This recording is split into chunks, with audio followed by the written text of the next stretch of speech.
আসসালামু আলাইকুম। নিশ্চয়ই সবাই ভালো আছেন। আলহামদুলিল্লাহ আমিও ভালো আছি। আজকে আমি আপনাদের সাথে শেয়ার করব কিছু গুরুত্বপূর্ণ টিপস। যেমন এএসপি পলাশ সাহার মৃত্যুর মধ্য দিয়ে অনেক কিছু শিখার আছে, এটা আমি আগেও বলেছি। যারা বেঁচে আছেন এরকম অনেক মানুষ, পলাশ সাহার মায়ের মতো, স্ত্রীর মতো, পলাশ সাহার মতো অনেক মানুষ এখনও বেঁচে আছে। হ্যাঁ, তাদের উদ্দেশ্যে বলছি। এখন পলাশ সাহা তো মারা গেছে, এবার তার সৃষ্টিকর্তায় নির্বাচন করবে। আমরা তার সম্পর্কে আর কিছুই বলতে চাই না, তবে এইরকম মানুষ যারা বেঁচে আছেন তাদের উদ্দেশ্যে বলতেছি। হ্যাঁ, মানুষের নামে বদনাম করার আগে ভাববেন, কথা বলার আগে ভাববেন। আপনার আত্মীয় স্বজনের কাছে কারো নামে গীবত করার আগে ভাববেন বা বদনাম করার আগে ভাববেন। উপদেশ অপেক্ষা দৃষ্টান্ত ভালো। আমি আপনাকে উপদেশ দেওয়ার চেয়ে আমি আপনাকে এক্সাম্পল দিয়ে দেখাচ্ছি কেন এগুলো বললাম। হ্যাঁ, যেমন এই যে পলাশ এবং সুস্মিতার কথা অনুযায়ী, হ্যাঁ, তারা একজন একজনকে ভালোবাসতো। মাও ভাবতো যে মাকে ভালোবাসতো, সুস্মিতাকেও ভালোবাসতো, পলাশকেও সবাই ভালোবাসতো। কিন্তু এই ভালোবাসার মধ্যে একটু ফাঁক ছিল, বুদ্ধির অভাব ছিল, যার কারণে একজনের বদনাম আরেকজনের কাছে করাতে এখন দেখা যায় যে সুস্মিতা আগে ভাবতো যে না, তাকে শুধু তার মা, ছেলেটার মাই হিংসা করতো, তার শাশুড়ির প্রতি তার আক্রোশ ছিল। আসলে কিন্তু এই আক্রোশের মূল কারণ কি?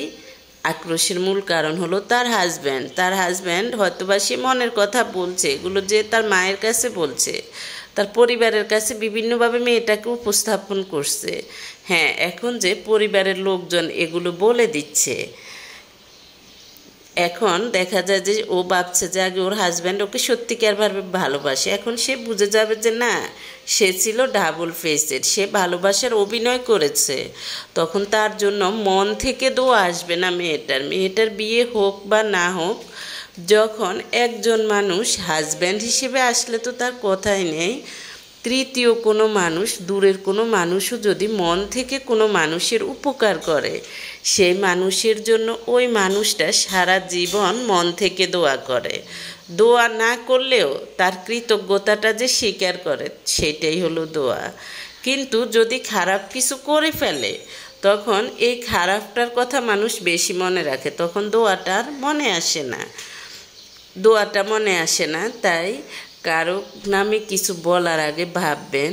আপনি মারা যাওয়ার পরে আপনার এগুলো তখনও আপনি জীবিত থাকাকালীন কেউ না বললো কারো কাছে, কিন্তু আপনি মারা যাওয়ার পরেও যদি এগুলো বলে, তখন আপনার প্রতি যে ঘৃণার সৃষ্টি হবে, এটা আপনি গুনাহগার হিসেবে আপনার পাপের পাল্লা ভারী হবে।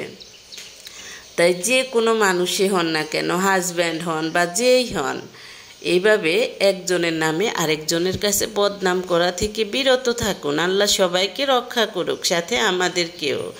এইভাবে চাইবেন, যে চায় সৃষ্টিকর্তার কাছে সেই পায়।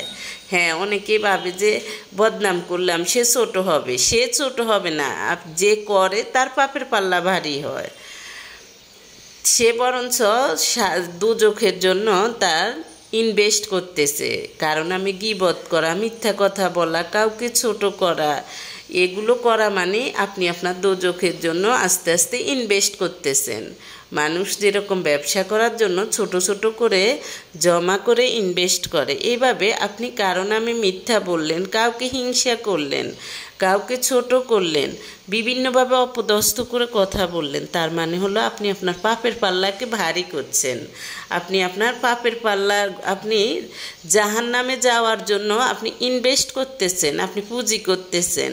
তাই অপরকে ধ্বংস করার আগে নিজের কথা ভাবুন।